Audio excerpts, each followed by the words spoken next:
Assalamualaikum warahmatullahi wabarakatuh. Alhamdulillah, nahmaduhu wa nasta'inuhu wa nastaghfiruh, wa na'udzu billahi min shururi anfusina wa min sayyiati a'malina. Man yahdihillahu fala mudilla lahu wa man yudlil fala hadiya lahu. Ashhadu an la ilaha illallah wahdahu la syarika lahu wa ashhadu anna Muhammadan abduhu wa rasuluh.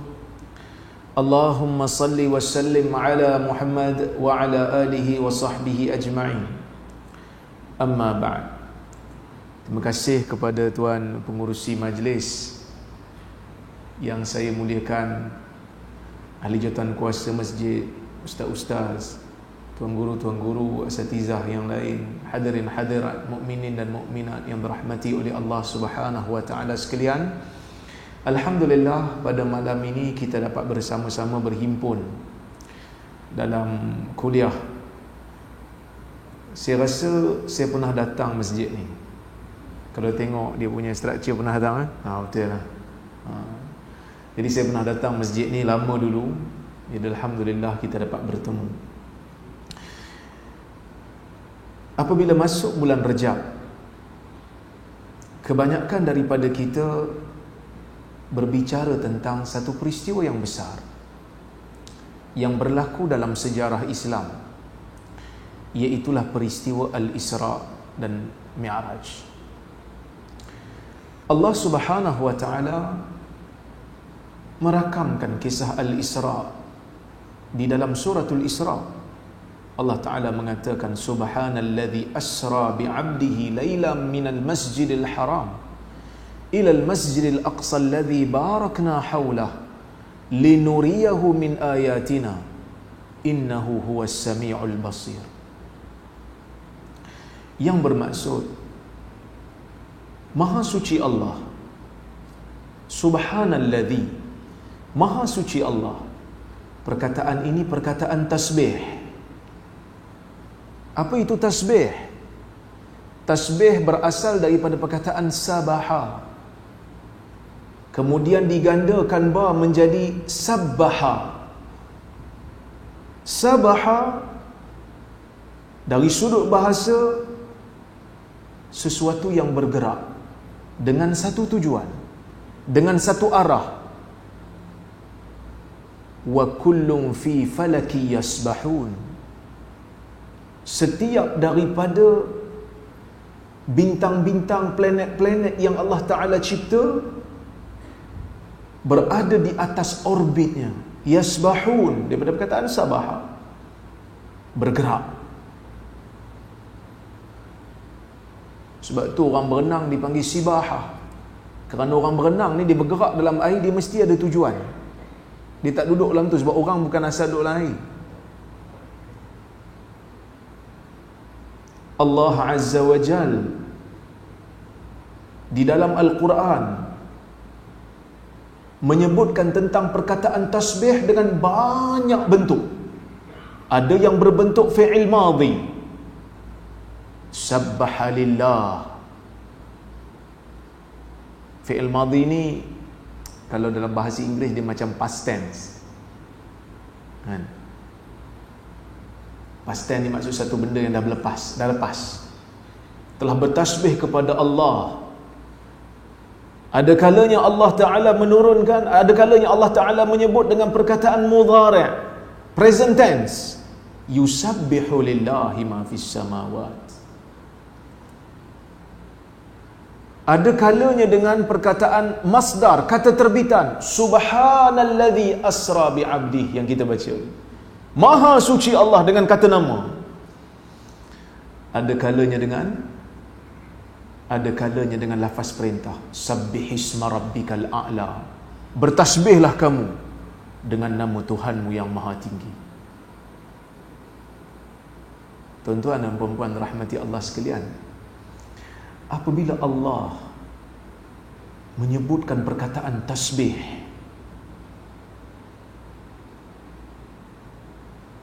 tasbih ni apa dia? Kita kata tasbih tanzih, menyucikan Allah. Menyucikan Allah pada sudut apa? Menyucikan Allah dengan mengatakan Allah zatnya itu sempurna dan mempunyai ciri-ciri yang sangat tinggi. Seseorang yang mengatakan Allah sama macam makhluk, maka dia bukan mukmin. Sesiapa yang kata Allah bersifat dengan sifat makhluk, sama, dia kata, kafir. Tasbih juga pada sifat Allah. Allah Ta'ala mempunyai sifat, Allah Ta'ala mempunyai nama. Walillahil asma'ul husna. Nama-nama Allah itu kita percaya mempunyai sifat yang sempurna, yang tidak ada cacat cela. Sebab itu kalau dalam hadis Nabi SAW apabila menyebutkan tentang ciri-ciri Dajjal, sifat-sifat Dajjal, Nabi kata apa? Innahu a'war wa inna rabbakum laisa bi'a'war. Dajjal ni bila dia turun, dia bawa macam-macam benda-benda pelik, keajaiban, kan? Dia boleh turunkan hujan, dia boleh tumbuhkan pokok. Sebab tu sebahagian daripada ahli ilmu moden seperti Syekh Rashid Ridha, dia ada kecenderungan untuk tolak hadis Dajjal ni. Walaupun hadis Dajjal ni sebenarnya mutawatir, tapi kecenderungan tu ada. Sebab dia kata apa? Dia kata tak mungkin Allah Ta'ala akan berikan satu kuasa kepada satu makhluk untuk sesatkan orang lain, untuk jadikan orang lain keluar daripada jalan Allah. Dia kata mustahil. Takut-takut nanti orang keliru. Dia ni tantang Nabi kot.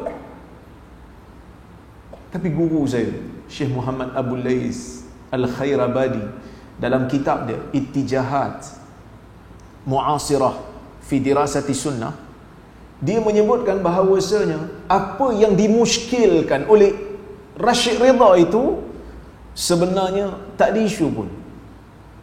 Kerana orang yang mendakwa dirinya Nabi dan Allah Ta'ala berikan mukjizat pada dia, dia tak dakwa diri dia Tuhan, dia kata Nabi.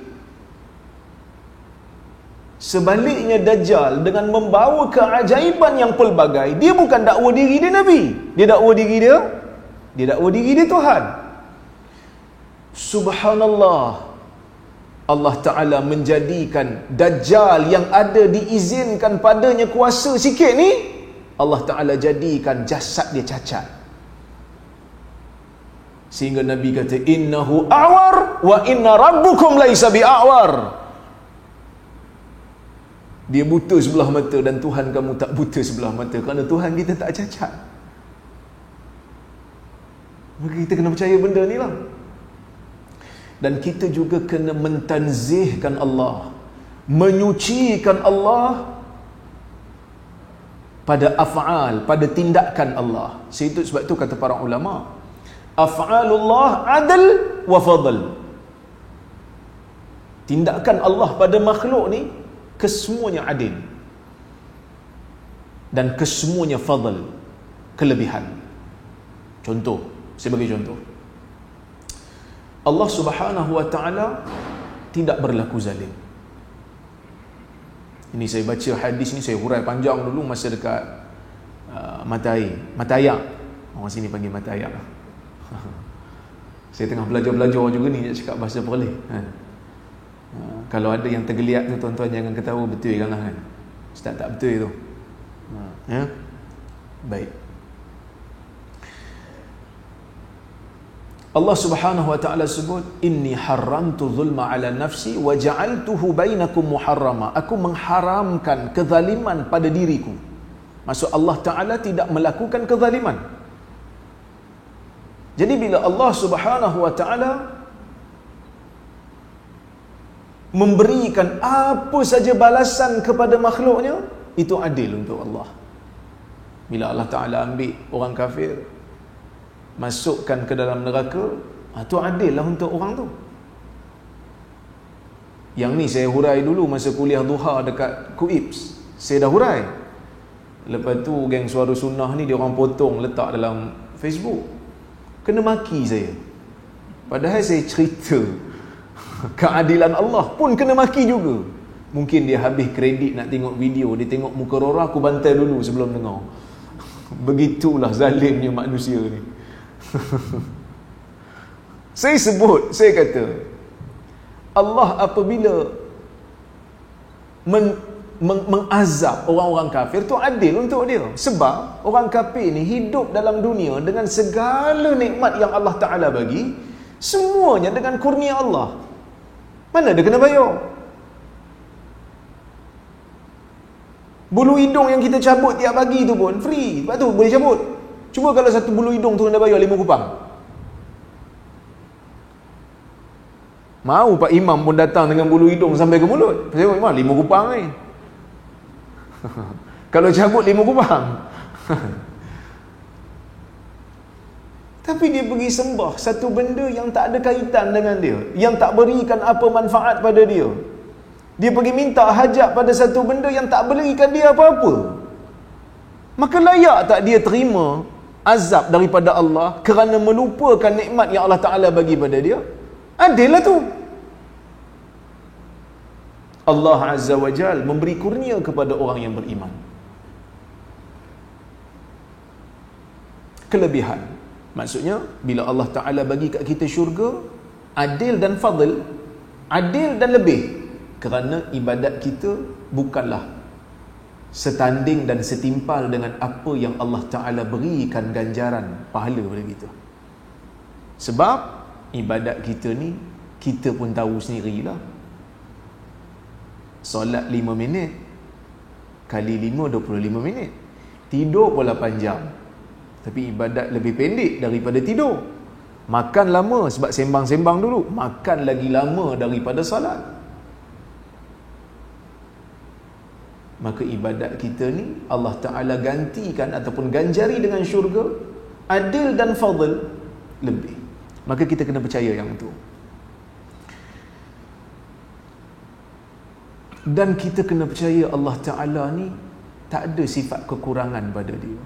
Subhanallah, Allah Ta'ala ni berkuasa sehingga Allah Ta'ala jadikan kita ni kadang-kadang percaya pada satu benda yang kita pun sendiri tak faham. Kenapa kita macam tu? Saya bagi satu contoh. Seorang ibu mengandung 9 bulan dia mengandung. Bila baby dah besar dalam perut dia, penat nak bawa. Nak menerak tak boleh, kan? Sebab perut dah besar, nak menerak tak boleh. Nak terlentang lemah, asyik mengiring je lah. Lepas tu tepuk pinggang, tak larat bawa baby, kan? Bila nak bersalin, sakit. Tak kira lah bersalin normal ke, bersalin Caesar ke, sakit. Tuan-tuan, kita yang lelaki ni, kalau satu benda menyakitkan, kita nak ulang? Dah lah, tak payah, sakit aku. Dan manusia begitulah. Kalau benda tu menyakitkan, tuan-tuan cucuk vaksin tak? Ha? Nak cucuk lagi?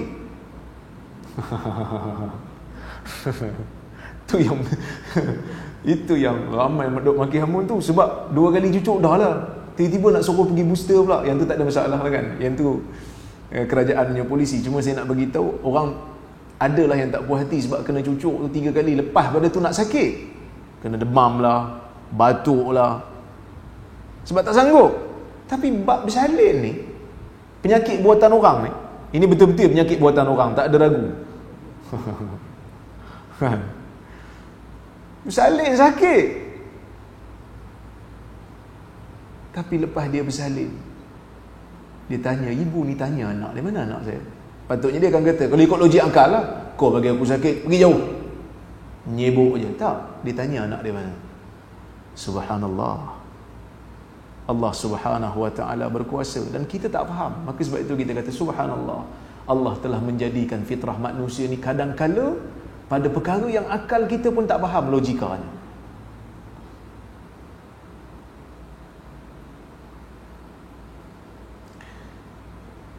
Allah mulakan ayat ni dengan kata subhanallazi asra bi 'abdihi.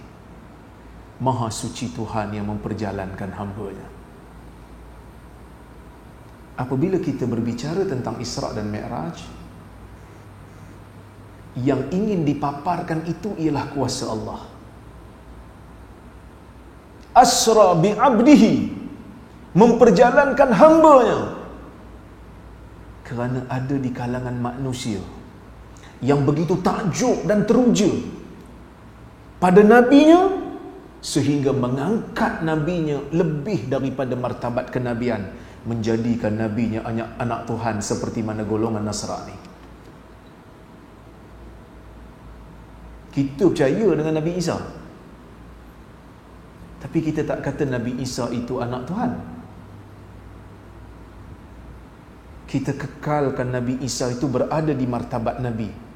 Siapa yang berkuasa? Allah. Sebab itu dalam hadis kan Nabi kata, wa man syahida anna Isa abduhu wa rasuluh, anna Isa bin Maryam abduhu wa rasuluh wa kalimatuhu allati alqaha ila Maryam wa ruhum minhu. Sesiapa yang menyaksikan, sesiapa yang percaya tiada Tuhan yang disembah melainkan Allah, dan Muhammad itu hamba Allah dan Rasulnya, dan dia percaya juga Isa itu adalah hamba Allah dan Rasulnya, dan Isa itu adalah kalimah Allah yang Allah Ta'ala campakkan kepada Maryam, iaitu kun fayakun. Sebab Maryam tak kahwin, dan dia percaya Isa itu roh yang Allah Ta'ala cipta, apa ni Allah Ta'ala letakkan pada Maryam.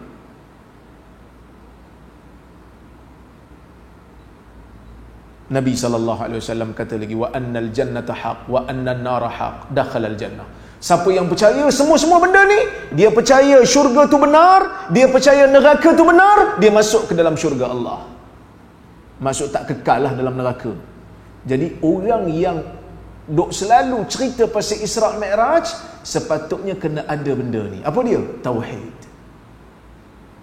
Bila cerita pasal Isra', yang hebat tu bukan makhluk, yang hebat tu adalah Allah. Yang hebat tu Allah Azza wa Jal yang memperjalankan hambanya daripada Masjidil Haram ke Masjidil Aqsa pada waktu malam, yang kami berkati sekelilingnya, innahu huwas linuriyahu min ayatina, supaya kami tunjuk kepadanya tanda-tanda kebesaran kami, innahu huwas samiul basir. Di ujung ni Allah Ta'ala kata innahu huwas samiul basir, sesungguhnya dia itu maha mendengar dan maha melihat. Ayat Quran ni tuan-tuan, dia synchronize.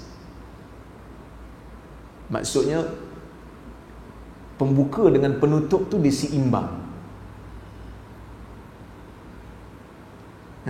Bila baca ayat ni, mula-mula subhanalladzi, hujung innahu huwas samiul basir.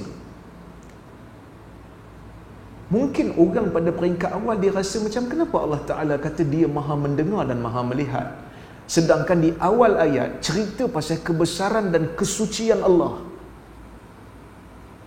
cerita pasal yang Allah Ta'ala ni berkuasa, yang berkuasanya Allah, yang memperjalankan Nabi Muhammad daripada Masjidil Haram ke Masjidil Aqsa, naik ke Sidratul Muntaha, balik, sempat sembahyang subuh, itu Allah.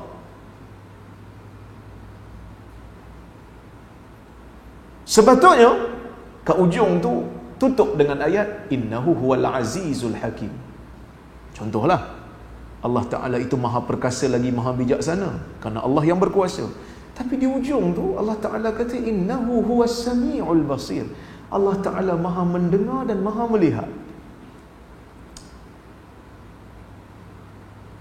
Saya duk cari juga, bila kita buka kitab sirah, kita dapat rasa mungkin inilah di antara hikmah kenapa Allah Ta'ala kata Allah maha melihat, mendengar dan melihat di ujung ayat ni. Kerana Allah Azza wa Jal sebelum memberikan kepada Nabi ini keistimewaan Isra' dan Mi'raj, Nabi ini diuji dengan pelbagai ujian yang berat. Kan Nabi 13 tahun dekat Mekah ni tak nampak jalan ni. Sehingga kan sebelum daripada peristiwa Isra' dan Mi'raj ni, Nabi melalui satu tahun dipanggil Amul Hazan ataupun Amul Huzun, tahun duka cita. Apa yang berlaku pada Nabi SAW? Ada 4 peristiwa yang berlaku dalam hidup Nabi sebelum daripada Allah Ta'ala jemput dia, Isra' dan Mi'rajkan dia. Apa yang berlaku dalam hidup Nabi? Yang pertama sekali yang berlaku ialah apabila Khadijah bintu Khuwailid meninggal dunia. Khadijah ni punya sumbangan besar, sehingga kan Nabi sallallahu alaihi wasallam apabila Khadijah dah wafat pun, Nabi kalau ada datang pada dia daging, Nabi akan suruh dibedakkan kepada teman-teman Khadijah, sehingga Aisyah pun ada rasa cemburu kan? Apalah yang ditunggu-tunggu, apa yang diingat lagi pada perempuan Quraisy tua yang gigi pun dah merah, maksudnya dah gigi pun dah tak ada kan, 3 gusi je. Nabi SAW kata tak ada. Aisyah kata Allah Ta'ala dah gantikan dia dengan sesuatu yang lebih baik daripada itu, iaitu Aisyah lah, yang lebih muda kan. Nabi kata tak ada ganti. Inni ruziktu hubbaha, aku direzekikan oleh Allah Azza wa Jalla cinta kepada Khadijah. Sehingga Nabi SAW kata laqad amanat bi hina kafarani an-nas wa saddaqatni hina kadzabani an-nas wa wasatni bimaliha. Sehingga Nabi SAW kata dia membenarkan cakapku ketika mana orang lain kata aku bohong, dan dia membantuku dengan hartanya ketika mana orang lain tahan harta tak bagi ke aku, dan Allah rezekikan daripada dia itu untuk aku zuriat. Sebab Nabi tak ada anak dengan isteri-isteri yang lain melainkan Khadijah dan juga Mariah lah. Khadijah wafat. Orang yang banyak memberikan sumbangan mental dan fizikal kepada Nabi, Allah Ta'ala wafatkan. Nabi sedih, Nabi duka cita. Kemudian Allah Subhanahu wa Ta'ala wafatkan juga Abu Talib. Abu Talib ni bila dia wafat aja, Nabi sedih dari sudut 2 benda. 2 benda Nabi sedih bila Abu Talib ni wafat ataupun meninggal. Sebab apa? Pertama, sebab Abu Talib ni pak saudara dia mati dalam keadaan tak terima keimanan daripada Nabi SAW. Duka cita. Orang yang jaga Nabi, orang yang pelihara Nabi, anak-anaknya pun mulia seperti Ali bin Abi Talib dan juga Ja'far kan, tiba-tiba dia tu sendiri tak mau beriman. Apa yang Allah Ta'ala nak tunjuk ni? Allah Ta'ala nak tunjuk kat kita, iman tu bukan satu benda yang kita dapat melalui pewarisan. Sebab ada juga orang kata isteri kalau buat dosa suami tanggung. Betul? Tuan-tuan setuju? Tuan-tuan mestilah tak setuju. Akak-akak setuju tak? Dia kata kami setujulah Ustaz. Kurang sikit perincian, kita kena perincikan dulu. Sebab dalam hadis Nabi kan, Nabi SAW kata apa? Ittala'tun nar wa ra'aitu aktsara ahlihan nisa, atau ra'aitu aktsara ahli narin nisa. Maka makal Nabi kata, aku melihat kepada neraka dan aku melihat ramai di kalangan penghuni neraka daripada mana? Daripada golongan wanita. Ya ma'syaran nisa tasaddaqan fa inni uritukunna aktsara ahli nar. Atau kama qala, wahai golongan perempuan, banyakkan bersedekah. Nabi kata, kerana aku diperlihatkan kamu adalah golongan yang paling ramai dalam neraka. Dah kalau tak tanggung dosa sendiri, suami yang tanggung, suamilah kena. Tapi ramai juga perempuan yang masuk. Takkan kita nak kata suami-suami semua dah bertukar jadi sajat belaka?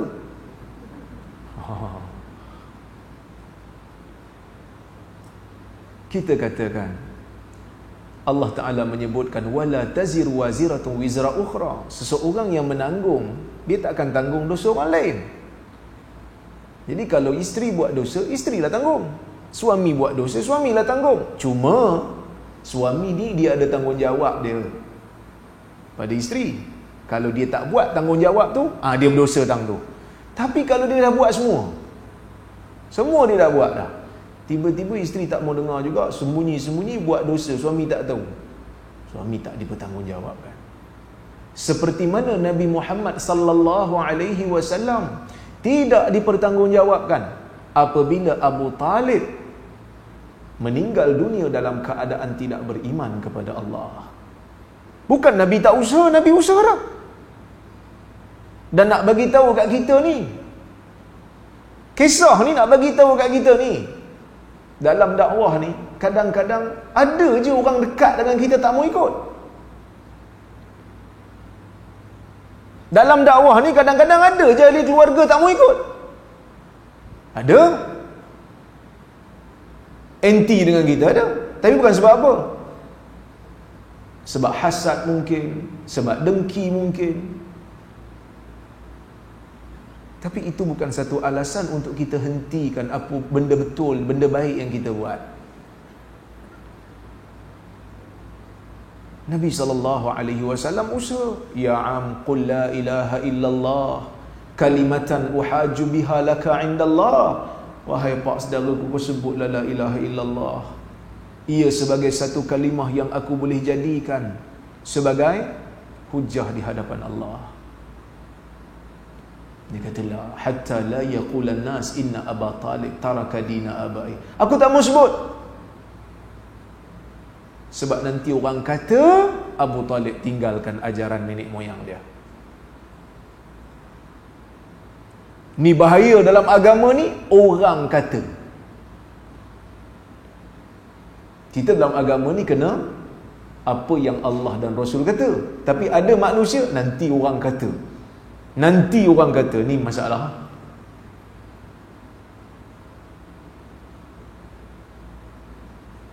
Yang kedua, yang menjadikan Nabi SAW duka cita bila Abu Talib meninggal ni, ialah apabila tak ada lagi dah di Mekah tu orang yang boleh memberikan ruang kepada dakwah Nabi SAW. Sehingga Nabi ni tak nampak jalan dah. Mana nak pergi 13 tahun? Usaha jumpa orang ni, deal dengan orang tu, pujuk orang sana, tak ada orang nak ikut. Tapi masa tu Abu Talib jaga, sebab Abu Talib orang politik. Orang lain pun pakat segan dengan dia. Tiba-tiba Nabi tengok, ish, Abu Talib meninggal pula. Siapa nak tolong dalam dakwah ni? Maka bila Abu Talib meninggal dunia, bermula era baru dalam cabaran dakwah, al-idha, iaitu penyiksaan berlaku terhadap orang-orang Islam. Syekh Muhammad Sa'id Ramadan Al-Buti dalam kitab dia Fiqhus Sirah, dia ada bahas cantik. Dia kata, mungkin ada di kalangan kita yang bertanya, kenapa Allah Subhanahu wa taala mematikan Abu Talib dan Khadijah sebelum daripada Islam ni menang? Bagilah Islam menang dulu, lepas tu nak mati-matilah. Kan? Bagilah menang dulu, lepas tu nak mati-matilah. Dia kata, sudah menjadi sunnatullah. Agama ini tidak boleh melingkari pada individu tertentu, melainkan hanyalah pada Rasulullah sallallahu alaihi wasallam. Sebab tu kita ni bila baca sirah Nabi sallallahu alaihi wasallam, kita akan baca babul manaqib. Apa itu babul manaqib? Bab hadis-hadis yang Nabi sallallahu alaihi wasallam puji sebahagian sahabat. Ada hadis Nabi puji Abu Bakar, ada hadis Nabi puji Umar, ada hadis Nabi puji Uthman, ada hadis Nabi puji Ali, ada hadis Nabi puji Mus'ab, ada hadis Nabi puji Hanzalah. Banyak hadis-hadis Nabi SAW menceritakan tentang kelebihan sahabat-sahabat ni secara, orang kata apa, secara keseluruhan. Kalau tak secara, orang kata apa, spesifik, banyak Nabi sebut kelebihan-kelebihan tertentu. Kita bukan macam ajaran Syiah, semua kelebihan nak bagi pada Ali bin Abi Talib. Bukan kita benci Ali bin Abi Talib, kelebihan Ali pun ada disebut dalam hadis. Anta minni bimanzilati Harun min Musa. Nabi sebut dalam hadis, di sisi ahli sunnah ada. Engkau wahai Ali di sisiku seperti kedudukan Harun di sisi Musa, illa annahu la nabiyya ba'di. Tetapi tak ada lagi nabi selepas pada aku. Tapi dalam hadis yang lain ada Nabi puji para sahabat. Kerana Islam bukan hanya tertumpu pada manusia tertentu. Kalau tengok agama Syiah, kalau tengok ajaran Syiah, itulah 12 imam tu, itulah hero. Orang lain tak ada kelebihan apa, yang lain murtad belaka. Contohnya, dia kata sahabat ni murtad semua kecuali yang baik dengan Ali bin Abi Talib saja. Kita bukan begitu. Kita sayang semua sahabat Nabi SAW. Ya, sahabat Nabi ada bergaduh sama mereka. Ali ada bertempur dengan Muawiyah atas satu perkara. Kerana mereka adalah manusia, masing-masing nak cari kebenaran. Masing-masing nak cari kebenaran. Yang ni kata yang tu tak betul, yang tu kata yang ni tak betul. Masing-masing mencari keredaan Tuhan. Kita sebagai ahli sunnah, kita kata dalam isu ni, kita taraddi anis sahabah. Kita tetap bila baca nama sahabat, kita kata radhiyallahu anhu, moga Allah meredainya. Bila Allah Ta'ala matikan Khadijah, bila Allah Ta'ala matikan Abu Talib, ini kita kata pembantu utama pada awal-awal Islam. Kalau mereka hidup sehingga Islam menang, mungkin ada orang kata Islam ni kalau tak ada Abu Talib, Islam tak boleh bertahan.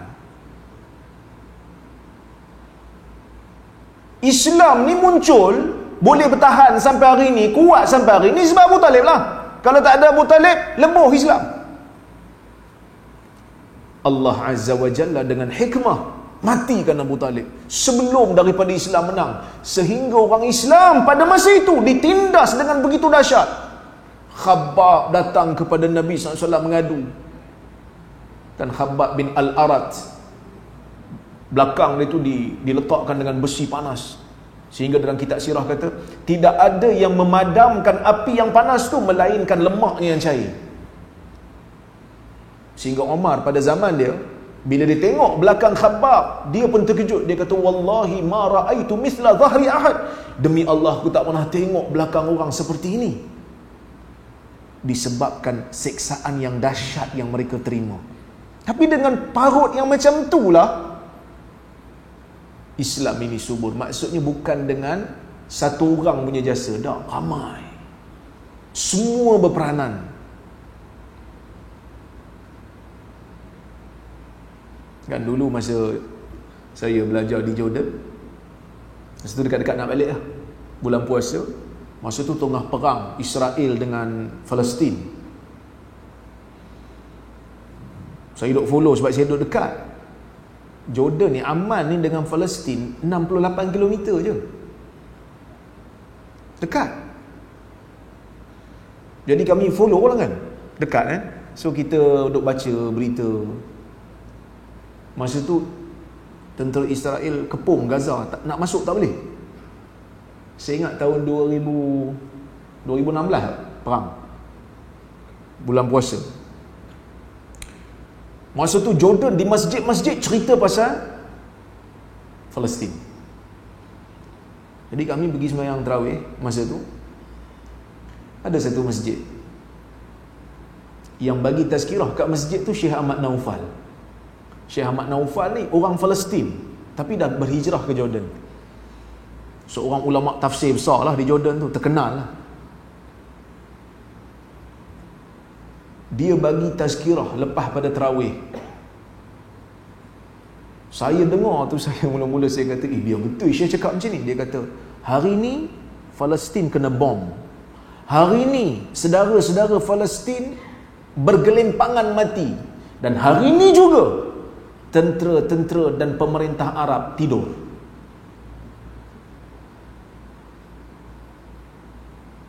Dia sebut benda tu. Sehingga zaman tu, ada yang sebar dekat Facebook. Orang Arab ni duk sebar dekat Facebook, lambang hon kereta palang, jangan hon, dia kata. Kerana pemimpin Arab sedang tidur.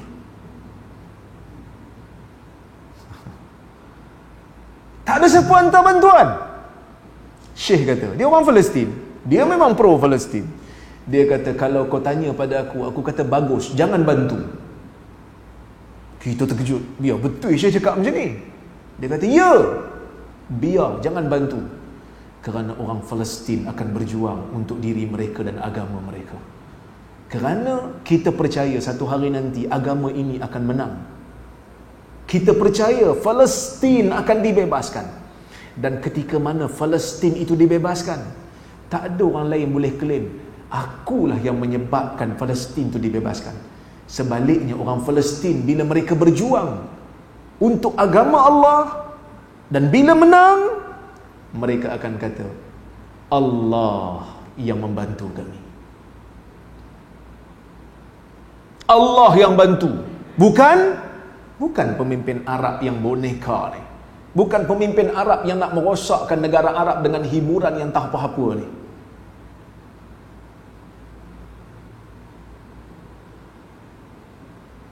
Maka sebab itu Allah Ta'ala matikan Abu Talib. Maka berlaku satu fenomena baru, al-idha. Apa itu al-idha? Al-idha ialah penyiksaan. Siksaan yang dahsyat. Dan siksaan demi siksaan yang Allah Ta'ala bagi ni, nak menguatkan jati diri orang yang beriman. Maka sebab itu mereka ini bila hijrah aja, mereka ready. Bila seruan hijrah datang, mereka ready. Tak ada kata, ya Rasulullah tunggu. Sanggup saya nak mari sini, saya nak mari Perlis ni. Tuan-tuan tahu Datuk Mufti telefon saya berapa lama?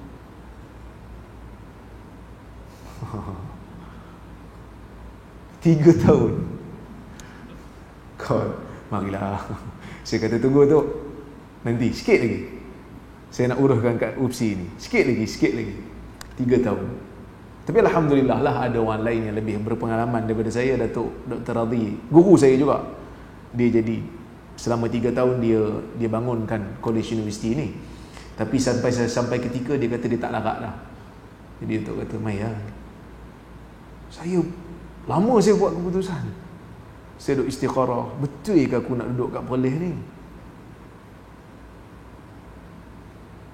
Sebab nak hijrah ni bukan satu benda senang. Itu tak ke zaman ni kan? Zaman ni dah ada kereta, cukup bulan dapat gaji kan? Datang sini pula jadi bos. Oi, syok tu. Tapi saya fikir banyak benda.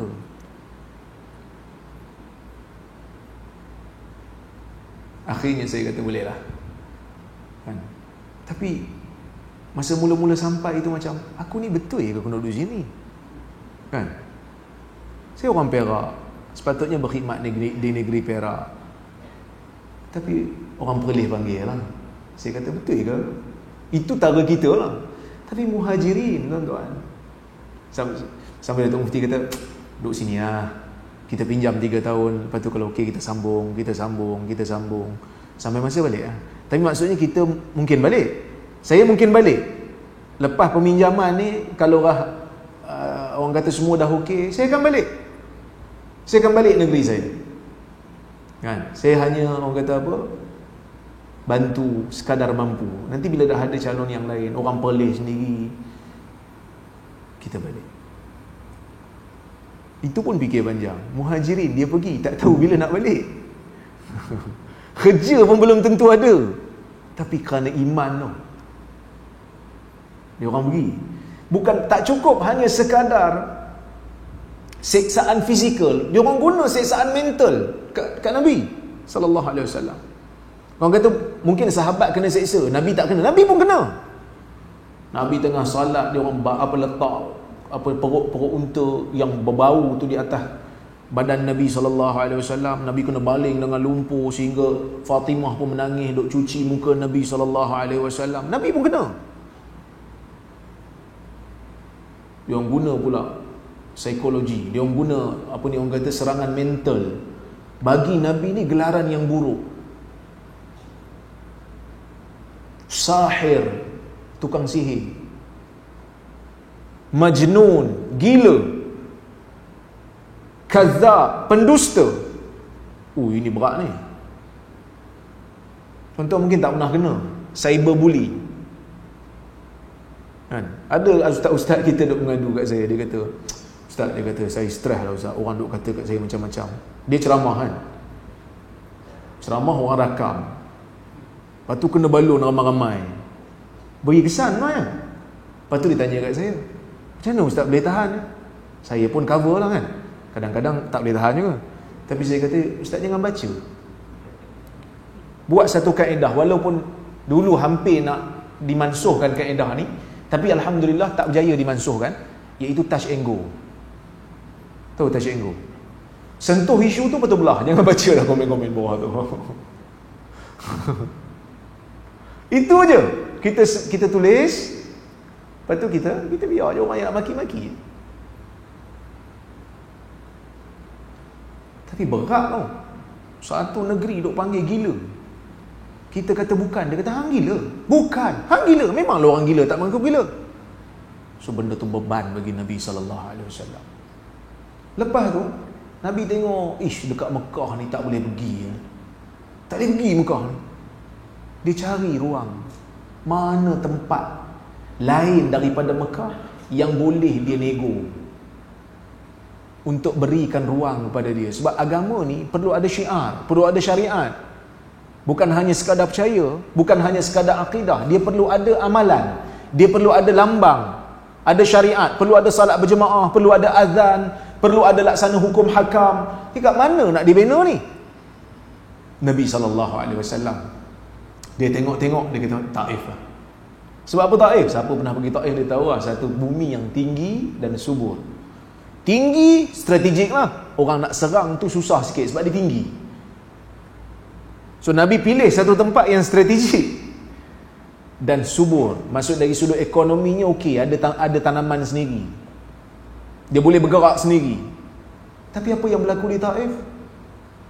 Yang berlaku di Taif sangat-sangat menyedihkan Nabi SAW. Azan.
Kita sambung sikit lagi dah. Bila Nabi SAW pergi ke Taif, Nabi cuba untuk dapatkan ruang. Tapi ruang itu tak ada untuk Nabi di Taif. Nabi dibaling dengan batu. Masa tu Nabi pergi dengan Zaid bin Harithah. Tapi bila Aisyah radhiyallahu anha bertanya kepada Nabi SAW, mana satu hari yang paling dahsyat Nabi terima penderitaannya berbanding hari Uhud? Nabi jawab, Yaumul Aqabah. Nabi kata hari itu hari Taif. Aisyah kata, Ya Rasulullah, hal laqita min qaumika yauman ashadda min yaumin Uhud?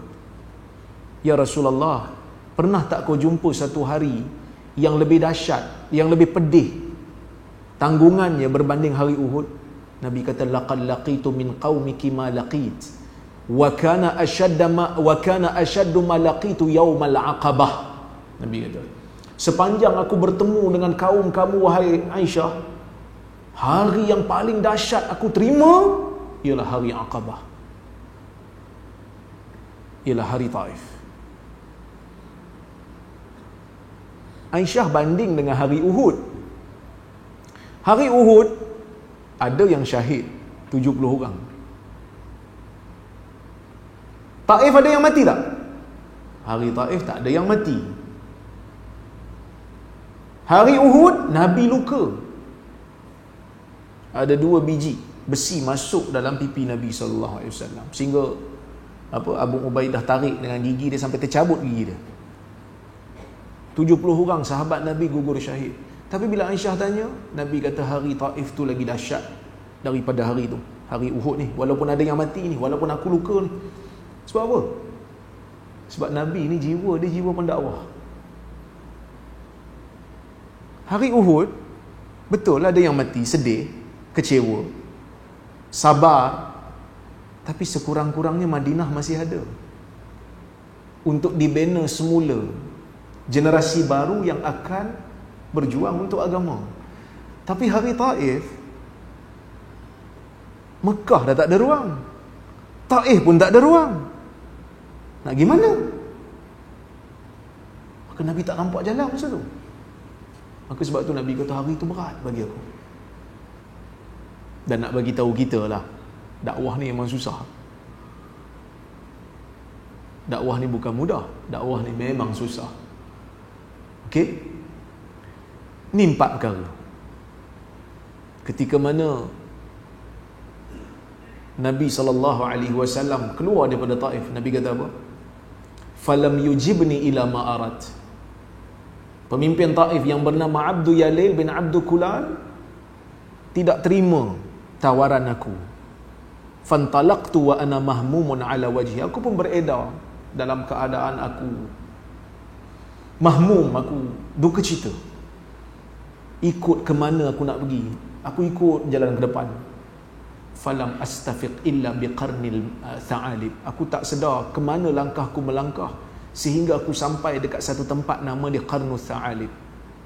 Farafa'tu basari. Aku tengok, aku angkat pandanganku. Fa idza ana bi sahabatin qad adhallatni. Tiba-tiba aku nampak ada awan duk payung aku. Fa nadartu fiha. Aku tengok dalam awan. Tengok-tengok ada malaikat Jibril.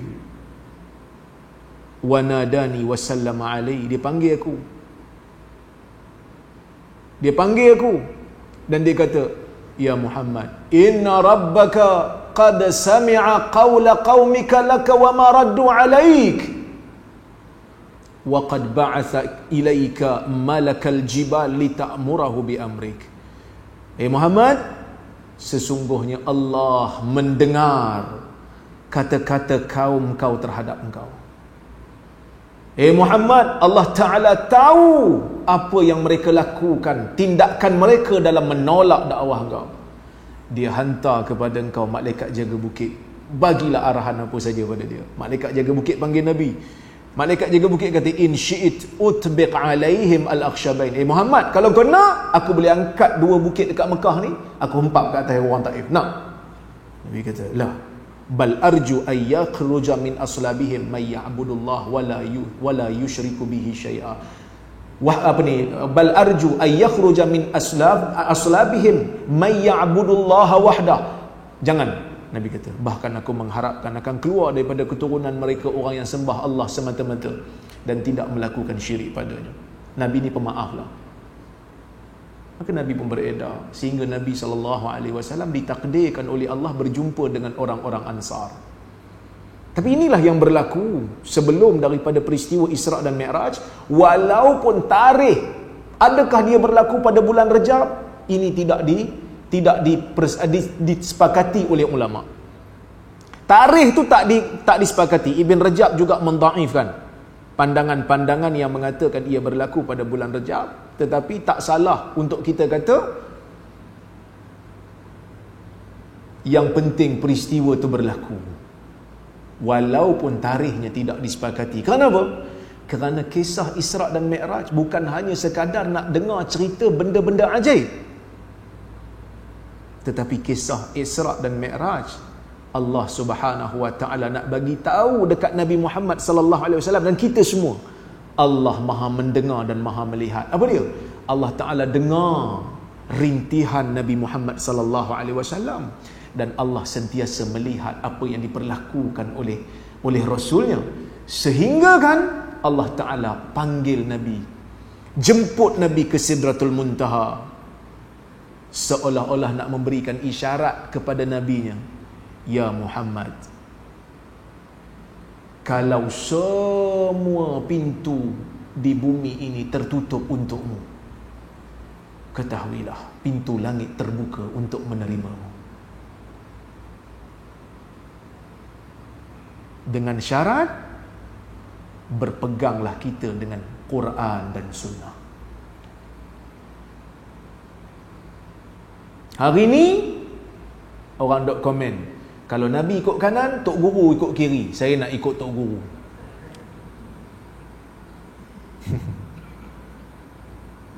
Nak masuk tang tu juga.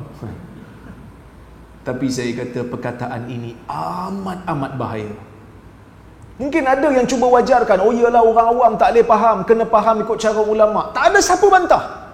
Kita mesti faham dalil, mesti ikut tafsiran yang dilakukan oleh para ulama'. Betul, kita tak pernah bantah. Tuan-tuan, pernah datang kuliah di sini, ada ustaz buat mazhab baru? Ada? Tak ada.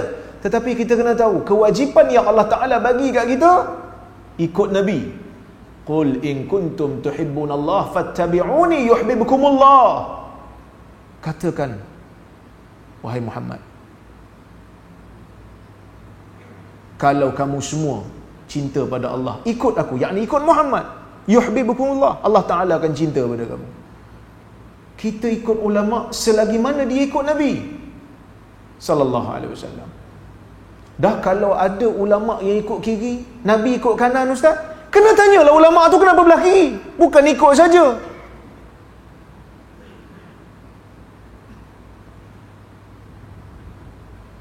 Patutnya kena cakap macam tu. Tuan-tuan, dia kata kalau nampak Nabi belah kiri, Nabi belah kanan, ulama' belah kiri, Tok Guru belah kiri, kena tanyalah Tok Guru pasal apa belah kiri. Kenapa tak belah kanan? Sebab Nabi belah kanan. Tok Guru kalau dia betul-betul ada hujah, dia akan kata, sebenarnya yang belah kanan ni memang Nabi buat, tapi yang belah kiri ni pun ada hadis lain, yang tu khas untuk Nabi, yang ni untuk kita, dan baru kita ikut. Sebab tu dalam hadis ada satu bab, kita kena pegang riwayat perawi, bukan amalan perawi. Kerana amalan perawi mungkin dia terlupa, mungkin itu adalah ijtihad dia, riwayat adalah hujah. Jadi tuan-tuan dan puan-puan rahmati Allah sekalian, kita nak ajak orang sayang pada Nabi SAW bukan hanya sekadar sayang batang tubuh Nabi, tetapi sayang batang tubuh Nabi pun ya, sayang ajaran Nabi pun ya, sayang sunnah Nabi pun ya.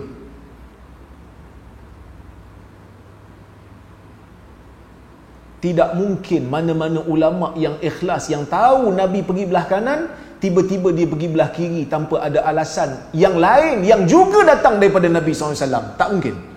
Melainkan dia lupa, ataupun dia nyanyuk, ataupun dia ulama jahat. Tentang ulama ni maksum ke tidak? Ulama tak maksum. Dalam Al-Quran Allah Ta'ala ada sebut ulama ni perumpamaan mereka yang jahat ni seperti anjing. Maksudnya ada ulama yang jahat. Dah kalau ulama yang jahat pergi belah kiri, nak ikut juga? Tak. Kita tanyalah pasal apa belah kiri. Tanya. Lepas tanya, baru kita saring.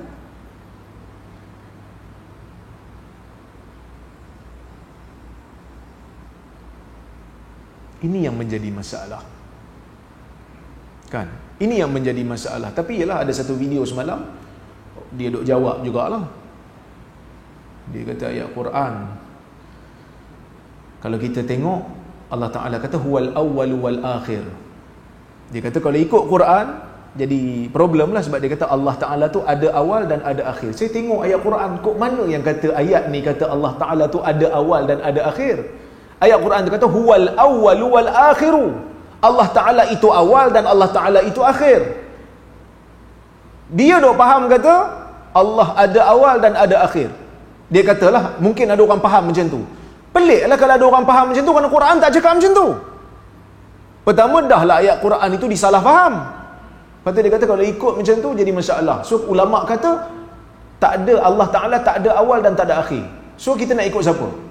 Seolah-olah macam dia nak kata Al-Quran mengatakan Allah ada awal dan ada akhir. Kan ni bahaya. Allah tak kata macam Allah Ta'ala kata Allah itu awal dan akhir. Lepas tu dia kata ulama kata apa ni, Allah tak ada awal dan tak ada akhir. Ulama yang dia kata tu, yang awal sebelum ni dia kata ulama ikut belah kiri, kita cek ulama yang kata Allah tidak ada awal dan tidak ada akhir, ulama ni ikut siapa? Ulama ni pun ikut Nabi. Tuan-tuan tengok dalam Sahih Muslim, Nabi SAW tafsir huwal awwalu alladhi laisa qablahu syai'. Allah Ta'ala itu yang awal, yang tidak ada sebelumnya sesuatu. Wal akhir walaysa alladhi laisa ba'dahu syai'. Allah Ta'ala itu yang akhir, yang mana tidak ada selepas Allah itu sesuatu. Itu maksudnya ulama yang buat kaedah tu pun ikut Nabi juga, bukan ikut kiri, ikut kanan juga. Dia nak buat hujah, konon dia respon. Yang pengikut dia duk kata, oh, yang penting respon, jawab dah. Lepas tu, ni Wahabi tak faham, saya pun faham. Hang faham kot mana? Saya faham juga, tapi faham dia bagi hujah untuk ketuk kepala dia balik. Asal responnya jawab. Wahabi bukan faham, Wahabi gagal faham. Tak. Bukan masalah Wahabi tak Wahabi. Wahabi tak tepi dulu. Sekarang ni isu Nabi. Isu Nabi, kita nak jaga nama Nabi, kita nak jaga ajaran Nabi SAW. Tidak ada ulama yang Rabbani, melainkan kalau dia tak ikut Nabi dalam bab kanan, mesti ada penjelasan dalam bab kiri. Mesti ada dalil lain daripada Nabi, daripada petunjuk Nabi SAW yang menunjukkan mereka ambil jalan kiri. Ataupun dia lupa, ataupun dia jahat. Itu je lah. Sebab tu bila ulama ambil belah kiri, kena tanya, pasal apa ambil belah kiri? Kerana Nabi ambil belah kanan. Kalau penjelasan itu mantap, penjelasan itu meyakinkan, ada hadis daripada Nabi yang menunjukkan belah kiri, kita ikutlah belah kiri.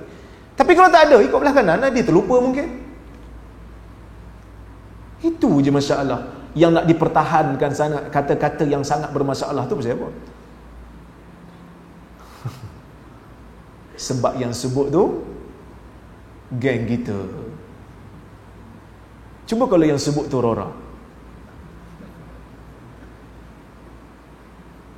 kan? Cuba yang sebut tu Rora, teruk saya kena. Benda yang saya tak maksud pun dia kata saya maksud, kan? Tapi tu tuan-tuan, saya tak kisahlah, tak apa. Kerana dunia ni memang tempat ujian untuk kita semua. Semoga Allah Subhanahu Wa Ta'ala jadikan kita manusia yang ikhlas. Kita beribadat, kita beragama kerana kita inginkan kebaikan, bukan kerana kita nak menangkan buat kita. Taksub tak bagus. Kita bertanggungjawab di hadapan Allah Subhanahu Wa Ta'ala atas apa yang kita sebut, atas apa yang kita tulis, atas apa yang kita bela. Semua kita akan bertanggungjawab. Mudah-mudahan kita ada hujah di hadapan Allah Ta'ala nanti. Saya tak ada kepentingan apa, tetapi oleh kerana Allah Ta'ala takdirkan saya berada dalam bidang hadis, saya kena jawab sikit lah. Sebab hadis, kalau dia sebut bapak dia pergi belah kanan, pakcik dia pergi belah kiri, itu lantak dia. Tapi sebab dia kata Nabi pergi belah kanan, tok guru pergi belah kiri, dia nak ikut belah kiri, saya kena hurai sikit lah, kan? Jadi tuan-tuan, itulah lebih kurang saya boleh sampaikan. Saya tak nak ceritalah berkenaan dengan apa yang berlaku dalam peristiwa tu, tuan-tuan dah tahu dah. Saya nak cerita falsafah di sebalik tu. Bila Nabi SAW dijemput oleh Allah, Nabi itu dijemput dalam keadaan Nabi telah diuji, Nabi telah melalui pelbagai ujian yang dahsyat dan Nabi sabar. Allah Ta'ala nak berikan isyarat kepada Nabi, pintu langit sentiasa terbuka. Kita pun samalah dalam dakwah ini. Setelah kita muhasabah, setelah kita lakukan apa yang Allah Ta'ala suruh, nyatakan kebenaran dengan lunak dan baik, tidak ada cacian, tidak ada makian, tiba-tiba kalau terkena apa-apa cabaran dan ujian, ketahuilah, ya, kita kena muhasabah diri. Kalau betul kita salah, kita betulkan. Kalau tidak ada kesalahan yang kita lakukan, setelah muhasabah, ketahuilah itu cabaran. Pintu langit sentiasa terbuka untuk kita merintih dan berdoa kepada Allah Subhanahu wa Ta'ala. Cukuplah sekadar tu untuk malam ini. InsyaAllah jika ada kesempatan yang lain kita bertemu lagi. Imam besar ada kat sini kan? Ustaz Siraj kan?